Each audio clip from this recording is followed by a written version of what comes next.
नमस्कार व्यूअर्स, और आप सब लोग कैसे हैं। आशा करती हूँ आप सब लोग अच्छे होंगे, स्वस्थ होंगे और मेरा शिव पुराण का पाठ अवश्य देखते होंगे। तो आइए सबसे पहले हम जान लें कि कल तक हमने कहाँ तक जाना था।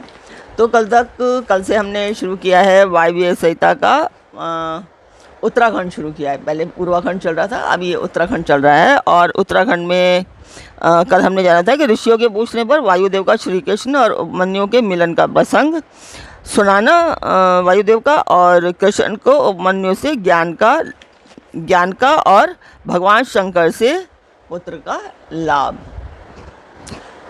तो कल तक यहाँ तक हमने जाना था। अभी जो इसके आगे अब हम चलेंगे। तो जो नए दर्शक हैं उनको मैं बता दूं कि ये पाठ एक शिव काज है, मंदिर के लिए कर रही हूँ। और इसमें मैं आप सब लोगों का सहयोग चाहती हूँ कि आप सब लोग सहयोग कीजिए, सब्सक्राइब कीजिए, लाइक कीजिए, शेयर कीजिए और इस शुभ काज को संपूर्ण करने में अपना योगदान निभाइए। तो जिस मंदिर का मैं वर्णन कर रही हूँ उस मंदिर की मैं वीडियो डालती हूँ, आप लोग देखें और मुझे बताएं कि आपको पाठ कैसा लग रहा है। इसमें छोटे छोटे चेंजेस जो मैं लाती हूँ वो आपको कैसे लगते हैं और इसको किस तरीके से अच्छा बनाया जा सकता है, आनंददायक बनाया जा सकता है।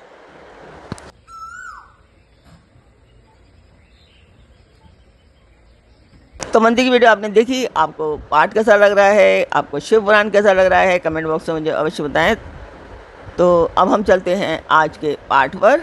स्वागत करती हूँ मैं आप सभी का अपने इस कार्यक्रम शिव पुराण में। शिव पुराण की वायव्य संहिता चल रही है। वायव्य संहिता का ये उत्तराखंड है। पूर्वाखंड एक्चुअली संपूर्ण हो चुका है, अब ये उत्तराखंड आ गया है।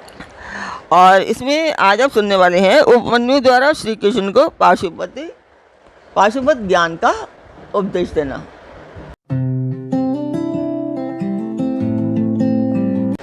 तो यहाँ पर ऋषि पूछ रहे हैं कि पाशुपत ज्ञान क्या है। वायुदेव और ऋषियों में बात हो रही है, तो ऋषि पूछ रहे हैं कि पाशुपत ज्ञान क्या है और भगवान शिव पाशुपत कैसे हैं।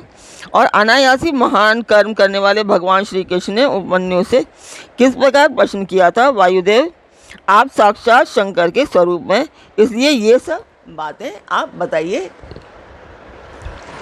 तो तीनों लोगों में आपके समान दूसरा कोई वक्ता इन बातों को बताने में समर्थ नहीं है। ये सब कहा ऋषियों ने। तो सूर्य जी कह रहे हैं कि उन महर्षियों की यह बात सुनकर वायुदेव ने भगवान शंकर का स्मरण करके इस प्रकार उन्होंने उत्तर देना शुरू किया कि वायुदेव बोले कि महर्षियों, पूर्व काल में श्री कृष्ण रूपधारी भगवान विष्णु ने अपने आसन पर बैठे हुए महर्षि उपमन्यु से उन्हें प्रणाम करके न्यायपूर्वक यूँ प्रश्न किया। तो कृष्ण जी ने कहा कि भगवान महादेव जी ने देवी पार्वती को जिस दिव्य पाशुपत ज्ञान तथा अपनी संपूर्ण विभूति का उपदेश दिया था, मैं उसी को सुनना चाहता हूँ। महादेव जी पाशुपति कैसे हुए, पशु कौन कहलाते हैं, वे पशु किन पाशों से बांधे जाते हैं और फिर किस प्रकार उनसे मुक्त होते हैं। तो महात्मा कृष्ण के इस प्रकार पूछने पर श्री कृष्ण श्रीमान उपमन्यु ने महादेव जी तथा देवी पार्वती को प्रणाम करके उनके प्रश्न के अनुसार उन्होंने उसका उत्तर देना आरंभ किया। कि उपमन्यु बोले कि देवकी नंदन, ब्रह्मा जी से लेकर स्थावर पर्यंत जो भी संसार के वशवर्ती चराचर प्राणी हैं, वे सब के सब भगवान शिव के पशु कहलाते हैं। और उनके पति होने के कारण देवेश्वर शिव को पशुपति कहा गया है। वे पशुपति अपने पशुओं को मल और माया आदि पाशों से बांधते हैं और भक्तिपूर्वक उनके द्वारा आराधित होने पर वे स्वयं ही उन्हें उन पाशों से मुक्त करते हैं। जो 24 तत्व हैं वे माया के कार्य एवं गुण हैं, वे ही विषय कहलाते हैं। जीवों को बांधने वाले पाश वे ही हैं, यानी कि शिव ही हैं। इन पाशों द्वारा ब्रह्मा से लेकर कीट पर्यंत तक समस्त पशुओं को बांधकर महेश्वर पशुपति देव उनसे अपना कार्य करवाते हैं। उन महेश्वर की ही आज्ञा से प्रकृति पुरोषित बुद्धि को जन्म देती है। बुद्धि अहंकार को प्रकट करती है तथा अहंकार कल्याणदायी देवादिदेव शिव की आज्ञा से 11 इंद्रियों और 5 तन्मात्राओं को उत्पन्न करता है। तन्मात्राएं भी उन्हीं महेश्वर के महान शासन से प्रेरित हो क्रमशः 5 महाभूतों को उत्पन्न करती हैं। वे सब महाभूत शिव की आज्ञा से ब्रह्मा से लेकर तृण पर्यंत देहधारियों के लिए देह की सृष्टि करते हैं। बुद्धि कर्तव्य का निश्चय करती है और अहंकार अभिमान करता है। चित्त चेतना है और मन संकल्प विकल्प करता है। श्रवण आदि ज्ञानेंद्रियां पृथक पृथक शब्द आदि विषयों को ग्रहण करती हैं। वे महादेव जी के आज्ञा बल से केवल अपने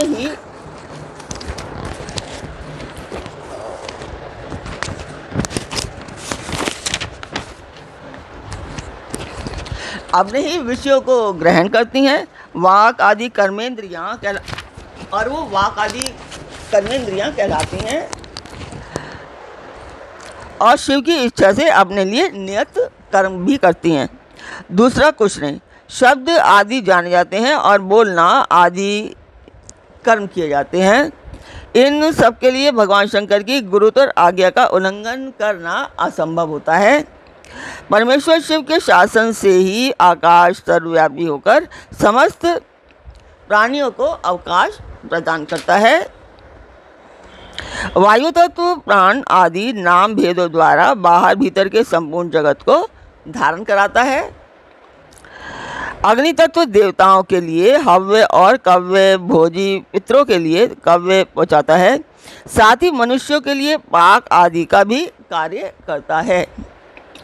जल सबको जीवन देता है और पृथ्वी संपूर्ण जगत को सदा धारण किए रहती है। शिव की आज्ञा संपूर्ण देवताओं के लिए अलंघनीय है। उसी से प्रेरित होकर देवराज इंद्र देवताओं का पालन, इंद्र दैत्यों का दमन और तीनों लोगों का संरक्षण करते हैं। वरुण देव सदा जल तत्व के पालन और संरक्षण का कार्य संभालते हैं। साथ ही दंडनीय प्राणियों को और अपने पाशों द्वारा बांध लेते हैं। धन के स्वामी यक्ष राज कुबेर प्राणियों को उनके पुण्य के अनुरूप सदा धन देते हैं और उत्तम बुद्धि वाले पुरुषों को संपत्ति के साथ ज्ञान भी प्रदान करते हैं। ईश्वर असाधु पुरुषों का निग्रह करते हैं तथा शेष शिव की ही आज्ञा से अपने मस्तक पर पृथ्वी को धारण करते हैं। उन शेष को श्रीहरि की तामसी रौद्र मूर्ति कहा गया है जो जगत का प्रलय करने वाली है। ब्रह्मा जी शिव की ही आज्ञा से संपूर्ण जगत की सृष्टि करते हैं तथा अपनी अन्य मूर्तियों द्वारा पालन और संहार का कार्य भी करते हैं। भगवान विष्णु अपनी त्रिविध मूर्तियों द्वारा विश्व का पालन, सर्जन और संहार भी करते हैं। विश्वात्मा भगवान हर भी तीनों रूपों में विभक्त हो संपूर्ण जगत का संहार, सृष्टि और रक्षा करते हैं। रोशनी पड़ रही है मेरी आंख पर। काल सबको उत्पन्न करता है, वही प्रजा की सृष्टि करता है तथा वही विश्व का पालन भी करता है। वह महाकाल की आज्ञा से प्रेरित होकर करता है। भगवान सूर्य उन्हीं की आज्ञा से अपने 3 अंशों द्वारा जगत का पालन करते हैं। अपनी किरणों द्वारा वृष्टि के लिए आदेश देते और स्वयं ही आकाश में मेघ बन करके बरसते हैं। चंद्रभूषण शिव का शासन मानकर ही चंद्रमा औषधियों का पोषण और प्राणियों को आच्छादित करते हैं। साथ ही देवताओं को अपनी अमृतमयी कलाओं का पान करने देते हैं। आदित्य, वसु, रुद्र, अश्वनी कुमार, मरुदगण, आकाशचारी, ऋषि, सिद्ध, नागगण, मनुष्य, मृग, पशु, पक्षी, कीट आदि स्थावर प्राणी, नदियाँ, समुद्र, पर्वत, वन, सरोवर, अंगों सहित वेद शास्त्र, मंत्र, वैदिक स्रोत और यज्ञ आदि कालाग्नि से लेकर शिव पर्यंत भुवन उनके अधिपति, असंख्य ब्रह्मांड उनके आवरण वर्तमान, भूत और भविष्य, दिशा विदिशाएं, कला आदि काल के भिन्न भिन्न भेद तथा जो कुछ भी इस जगत में देखा और सुना जाता है, वो बहुत लंबा सेंटेंस है ये, वह सब भगवान शंकर की आज्ञा के बल से टिका हुआ है। उन्हीं की आज्ञा के ही बल से यहाँ पृथ्वी, पर्वत, मेघ, समुद्र, नक्षत्रगण, इंद्रादि देवता, स्थावर, जंगम आदि जड़ और चेतन सबकी स्थिति है। तो ये था आज का पाठ। आपको कैसा लगा अवश्य बताएं। आपको आनंद दिया या नहीं, कमेंट बॉक्स में मुझे कमेंट करके अवश्य बताया कीजिए। तो आज का पाठ मैं यहीं पर पूर्ण करती हूँ। कल फिर मिलेंगे एक नए पाठ में, एक नई उमंग, एक नई तरंग के साथ। तब तक आज्ञा दीजिए। ओम नमः शिवाय। जय माता की।